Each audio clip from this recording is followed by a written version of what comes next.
नमस्कार, मैं हूं शम्स ताहिर खान और आप देख रहे हैं वारदात। शीना की कहानी तो हर कोई सुन और सुना रहा है। पिछले 10 दिनों से शीना और उसकी मां इंद्रानी के रिश्तों के पेंच की पहेली ही बूझी जा रही है। मगर आज हम आपको शीना के साथ साथ दिल्ली के स्वर्णिम की अफसोसनाक दास्तान भी सुनाएंगे और साथ ही बताएंगे कि कैसे शीना और स्वर्णिम की कहानी एक है। इसके अलावा आपको ये भी बताएंगे कि शीना अपनी मां इंद्रानी और पिता सिद्धार्थ दास के बारे में क्या सोचती थी।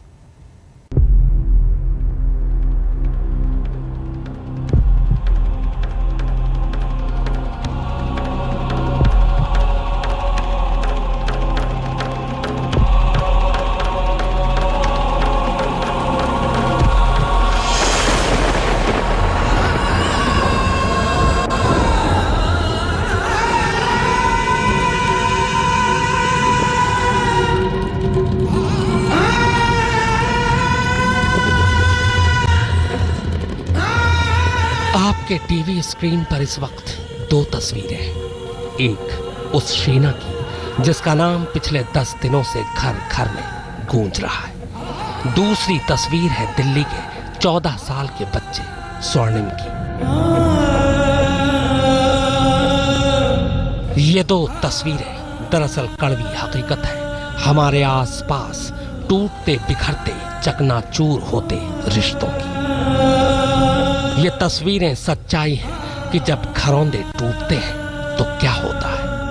आप कहेंगे कि शीना और स्वर्णिम का पूरे समाज या रिश्तों से क्या लेना देना, इन दोनों का यहाँ कैसा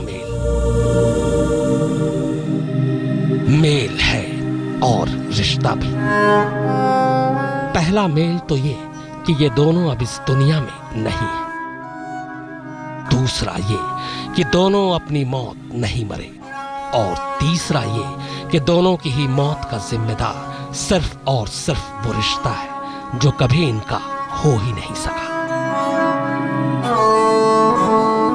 शीना तब 14 साल की थी जब उसने ये डायरी लिखी थी। डायरी में माँ बाप के नाम पर न जाने कितनी बार वो रोई और उन्हीं माँ बाप को कोसा भी जिन्होंने उसका बचपन उसे कभी जीने ही नहीं दिया। इत्तेफाक से दिल्ली के स्वर्णिम की उम्र भी 14 साल ही थी, बल्कि अभी 1 सितंबर को ही तो वो 14 साल का हुआ था। और ठीक उसी दिन अपने ही हाथों से गले में फंदा डालकर वो पंखे से झूल गया, व्हाट्सएप पर अपने दोस्तों के नाम या आखिरी पैगाम छोड़कर। दरअसल स्वर्णिम भी शीना की तरह बदनसीब था। माँ बाप तलाक लेकर अलग हो चुके थे। वो मौसी के घर पल रहा था। तलाक के बाद माँ पैसे के पीछे दुबई पहुंच गई, वहां नौकरी कर ली। बाप दिल्ली में ही रहा मगर बेटे से दूर।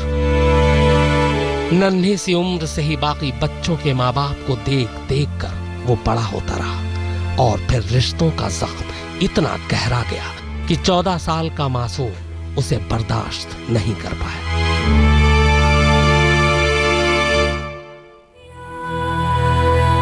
फैसला कर लिया कि ऐसी दुनिया में जीना ही नहीं जहां इंसान या रिश्तों से ज्यादा कीमत पैसों की है, और फिर सचमुच इस दुनिया को छोड़ दिया। स्वर्णिम को लगता था कि उसकी मां ने सिर्फ पैसों की वजह से उसके पिता से रिश्ता तोड़ा था।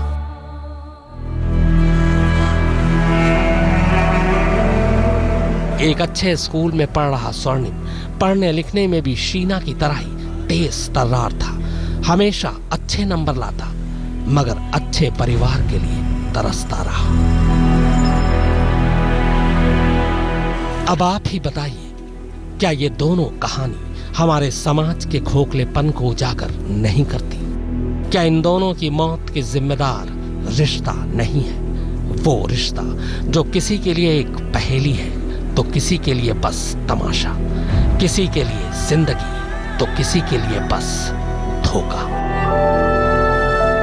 छोटे बड़े और गहरे हल्के आंगन आंगन पलते हैं। जैसी जरूरत होती है ये वैसे रंग बदलते हैं। हर एक रिश्ता प्यार की लाश उठाए घूमा करता है, मजबूरी को अपना कहकर यूं ही झूमा करता है।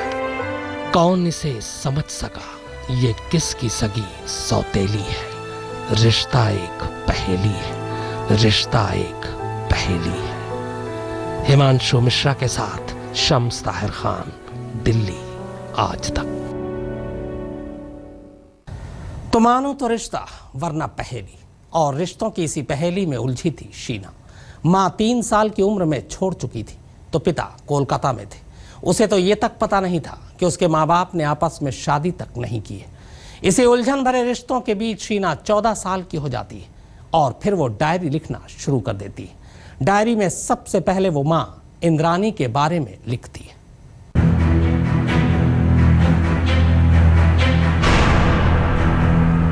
आहें हैं, आंसू है, दर्द है, शिकवा है तो सवाल भी, प्यार है, गुस्सा है, उम्मीदें हैं तो मलाल भी।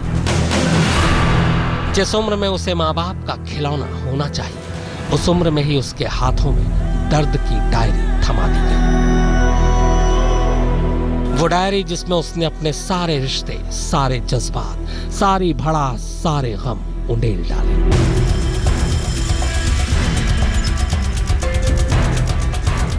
तब 14 साल की ही थी शीना जब उसने डायरी लिखनी शुरू की, और फिर उस डायरी में वो सब कुछ लिखा जो वो देख रही थी, वो सोच रही थी, जो वो झेल रही थी। माँ इंद्रानी से नफरत और मोहब्बत की कहानी लिखी तो बाप सिद्धार्थ दास की बेबसी को कागज पर उकेर दिया। माँ की पीटर से शादी का दर्द लिखा तो नाना नानी की कहानी लिखी। शीना जब तक जिंदा रही इस रिश्ते के बोझ से घुटती रही। माँ की ममता की बजाय उसे माँ की नफरत हासिल हुई। 11 फरवरी 2003 को वो लिखती है, oh happy birthday to me, लेकिन मैं खुश नहीं। ऐसा लगता है मेरी जिंदगी में कुछ भी नहीं। मुझे मेरा भविष्य अंधकार में नजर आता है। मैं चारों तरफ से मायूसी से घिरी हूँ। मुझे अपनी जिंदगी से घिन आती है। मैं अपनी माँ से नफरत करती हूँ। वो माँ नहीं बल्कि डायन है। इस इबारत से साफ है कि शीना और इंद्रानी के बीच बहुत ज्यादा नफरत थी। शीना और इंद्रानी के रिश्ते में नफरत की दरार काफी पुरानी है। शीना माँ का प्यार चाहती थी लेकिन मिली नफरत। यह खुलासा शीना की डायरी में दर्ज है। शीना की डायरी ये भी इशारा करती है कि पीटर मुखर्जी और इंद्रानी की शादी से शीना के नाना नानी काफी खुश थे, जबकि शीना पीटर और इंद्रानी की शादी से नाखुश। 12 फरवरी 2003 को शीना ने लिखा कि अब जब उसने एक बूढ़े व्यक्ति से शादी कर ली है तो मेरे नाना नानी बेहद सम्मानित महसूस कर रही हैं, लेकिन मैं ऐसा नहीं मानती। मैं उससे नफरत करती हूँ। भगवान करे कि उसे नर्क में भी जगह ना मिले। मेरी बहुत शिकायतें हैं। मैं रोना चाहती हूँ, लेकिन कब, कहाँ और किसके सामने पता नहीं। इंद्रानी शीना से इस हद तक नफरत करती थी कि लंबे समय तक दोनों के बीच बातचीत नहीं होती थी। शीना ने अपनी डायरी में इस बात का जिक्र किया है कि उसे नहीं लगता कि उसकी माँ उसे याद भी करती होगी। 4 जुलाई 2002 को शीना ने लिखा कि मैं ये अच्छी तरह जानती हूँ कि आपसे प्यार करने के चलते नाना नानी मुझे पसंद नहीं करते, और मम्मी के बारे में क्या कहूँ। मुझे पता नहीं कि वो मुझे याद भी करती हैं या नहीं। मैं उसे माँ के तौर पर याद भी नहीं रखना चाहती। मैंने अभी माँ शब्द कहा और मैं इसे अपनी बदनसीबी मानती हूँ। एक बच्चा माँ शब्द बोलना भी अपनी बदनसीबी समझे तो दर्द की इंतहा ही समझिए। शीना की डायरी उसके मन में धधकते गुस्से और बेबसी का इजहार है। शीना का हर एक हर्फ यही कहता है कि इंद्रानी और उसका रिश्ता माँ बेटी का नहीं बल्कि नफरत का था। राहुल कंवल, दिल्ली आज तक। शीना की डायरी के मुताबिक वो अपने पिता से बेइंतहा प्यार करती थी। वो चाहती थी कि उसके पिता स्कूल की छुट्टियों में उसके साथ रहें। यहाँ तक कि पिता के खिलाफ नाना नानी की बात तक उसे बुरी लगती थी।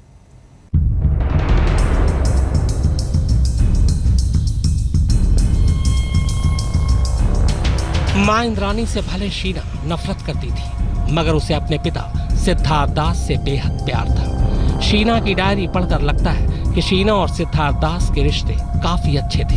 हालांकि कहीं कहीं डायरी में शीना ने सिद्धार्थ दास से भी नाराजगी दिखाई है। और न मिलने आने के लिए शिकायत भी की है। अपने पिता से दूरी का एहसास शीना को कैसे तड़पाता था, ये उसकी डायरी पढ़कर पता चलता है। मैं आपको चिट्ठियां भेजना चाहती हूँ, लेकिन मेरे पास लिफाफे नहीं और ना ही मुझे ये पता है कि ये लिफाफे मिलेंगे कहाँ। मैं नाना नानी से लिफाफे लाने को भी नहीं कह सकती, क्योंकि मैं ये जानती हूँ कि उन्हें ये बिल्कुल पसंद नहीं कि मैं आपको चिट्ठी लिखूं। लेकिन मुझे आपको बहुत कुछ लिखना है। मैं आपको बहुत मिस करती हूँ डैडी। मुझे ये भी पता है कि आप भी मुझे बहुत प्यार करते हो। शीना को तब बुरा लगता था जब उसके नाना नानी उसके पिता सिद्धार्थ दास की बुराई किया करते थे। ऐसे ही एक वाकये का जिक्र करते हुए डायरी में शीना लिखती है, डैडी मैं आपका खून हूँ और उन्हें ये भी पता है कि मैं आपके कितना करीब हूँ। मुझे आज भी वो दिन याद है जब उन्होंने आपके बारे में बुरा कहा। उन्होंने कहा कि आप भिखारी के बराबर हैं। जब मैंने इसका विरोध किया तो उन्होंने मुझे थप्पड़ मारा। तब मैं मुश्किल से 3री या 4थी क्लास में ही रही होंगी। शीना सिर्फ माँ इंद्रानी ही नहीं बल्कि अपने पिता को भी बहुत मिस किया करती थी। प्यारे डैडी, आप कैसे हैं? उम्मीद है अच्छे होंगे। मैं यहाँ ठीक हूँ। डैडी, आपके लिए खबर है। मेरी HSCL की परीक्षा खत्म हो गई है। अब मुझे पढ़ाई नहीं करनी होगी। अब राहत महसूस कर रही हूँ। आपका भेजा हुआ 1 साल का कार्ड मिला। मुझे माफ़ कर दीजिएगा। पिछले कई महीनों से मैं आपको कोई खत नहीं लिख सकी। अभी मार्च में ही मेरी परीक्षाएं खत्म हुई हैं, लेकिन मैं आपसे बहुत गुस्सा हूँ। आपने मुझे कोई फ़ोन क्यों नहीं किया? कम उम्र में भी शीना एक बेहद गंभीर लड़की थी। 10वीं क्लास में ही वो अपने पिता को बिजनेस के बारे में सलाह देने लगी थी। दुनिया को लगता था कि शीना के पिता के बस की कुछ नहीं, लेकिन बेटी की नजरों में तो बाप एक हीरो था। अब सवाल ये कि सिद्धार्थ दास शीना से अपने संपर्क को छिपाने की कोशिश क्यों कर रहे हैं? शीना हमेशा ये चाहती थी कि उसके पिता उसके पास गुवाहाटी आकर रहे, स्कूल की छुट्टियों में उसके साथ हो। ये तो डायरी के वो चंद पन्ने हैं जो सामने आए। पूरी डायरी में शीना के न जाने कितने ही गम स्याही से सूखे पड़े हैं। राहुल कंवल, दिल्ली आज तक। शीना मर्डर केस के सिलसिले में पीटर मुखर्जी से मुंबई के खार पुलिस स्टेशन में लगातार दूसरे दिन घंटों पूछताछ हुई। इसके अलावा मुंबई पुलिस की टीम अब मुंबई में ही सिद्धार्थ दास से भी पूछताछ कर रही है। शीना मर्डर केस के तीनों आरोपियों इंद्रानी, संजीव खन्ना और श्यामवर राय की पुलिस हिरासत की मियाद शनिवार को खत्म हो रही है। बेटी शीना बोरा की हत्या के आरोप में इंद्रानी मुखर्जी लॉकअप में बंद है। उसकी एक बेटी तो मां के प्यार के लिए तरसती रही, लेकिन दूसरी बेटी विधि से मिलने के लिए इंद्रानी तड़प रही है। इंद्रानी मुखर्जी अपनी दूसरी बेटी विधि से मिलने के लिए उतावली है। विधि ब्रिटेन के ब्रिस्टल में एक संगीत कॉलेज में पियानो बजाना सीख रही है। उसे अपनी पढ़ाई के लिए विदेश जाना है, लेकिन उससे पहले इंद्रानी हर मुमकिन कोशिश में लगी है कि वो अपनी बेटी से मिल ले। आज तक को मिली जानकारी के मुताबिक इंद्रानी ने अपने वकीलों से कहा है, आप हर मुमकिन कोशिश करो कि विधि के विदेश जाने से पहले मैं उससे मिल लूं। अपने संगीत क्लासेस अटेंड करने के लिए विधि को बुधवार को ब्रिस्टल जाना था, लेकिन उसने अपनी मां से मिलने के लिए विदेश जाना टाल दिया। अब इंद्रानी के वकीलों ने मुंबई पुलिस के सामने दरखास्त लगाई है कि वो इंद्रानी और विधि को अकेले में मुलाकात करने की इजाजत दें। उधर इंद्रानी अपनी दूसरी बेटी विधि से मिलने के लिए तड़प रही है, तो पीटर मुखर्जी दूसरे दिन भी लंबी पूछताछ के दौर से गुजरे। मुंबई में गुरुवार की सुबह करीब 11:30 बजे पीटर मुखर्जी खार पुलिस स्टेशन पहुंचे। पूछताछ के दूसरे दिन पीटर मुखर्जी से घंटों सवाल किए गए। हाई प्रोफाइल शीना बोरा मर्डर केस में पुलिस लगातार दूसरे दिन इंद्रानी मुखर्जी के पति पीटर मुखर्जी से पूछताछ करती रही। हालांकि पीटर इस कत्ल के मकसद यानी मोटिव को लेकर खास कुछ नहीं बता सके, बल्कि पीटर का यह कहना था कि उनकी और इंद्रानी की जॉइंट प्रॉपर्टी से शीना को ज्यादा कुछ मिलने की गुंजाइश नहीं थी। ऐसे में इंद्रानी शीना का कत्ल क्यों करेगी, ये बात उन्हें समझ में नहीं आ रही है। पीटर मुखर्जी से देर शाम तक पूछताछ होती रही। पुलिस ने पीटर से संपत्ति और हत्या की वजह से जुड़े सवाल पूछे। पीटर से पुलिस ने पूछा कि हत्या की क्या वजह हो सकती है, तो पीटर ने जवाब दिया कि वो समझ नहीं पा रहे हैं कि हत्या की वजह आखिर है क्या। किसी भी प्रॉपर्टी में शीना का शेयर नहीं था, जबकि इंद्रानी शीना का खर्च खुद उठाती थी। इसलिए वो नहीं जानते कि हत्या का मकसद क्या हो सकता है। पुलिस ने इंद्रानी और पीटर से एक जैसे सवाल पूछे हैं, लेकिन कुछ सवालों के जवाब अलग अलग हैं। इसीलिए पुलिस पीटर को भी घेर कर सच जानने की कोशिश में जुटी है। फिलहाल शीना बोरा हत्याकांड में पीटर अहम कड़ी है। पुलिस जानना चाहती है कि पीटर इस हत्या की साजिश या रिश्तों की उलझी गुत्थी के बारे में कितना कुछ जानते हैं। इसलिए पीटर से घंटों पूछताछ का सिलसिला 2 दिन से जारी है। इंद्रानी मुखर्जी के पहले पति सिद्धार्थ दास की भी अब पूछताछ चल रही है, लेकिन पुलिस का यह कहना है कि अब इस मामले में जांच करीब करीब खत्म हो चुकी है। पीटर मुखर्जी के बयान के बाद उनको ये बात भी पता चलने में आसानी हुई है कि आखिरकार इंद्रानी मुखर्जी ने यह हत्या क्यों की। अब उनको इंतजार है तो केवल डीएनए सैंपल्स के रिजल्ट का।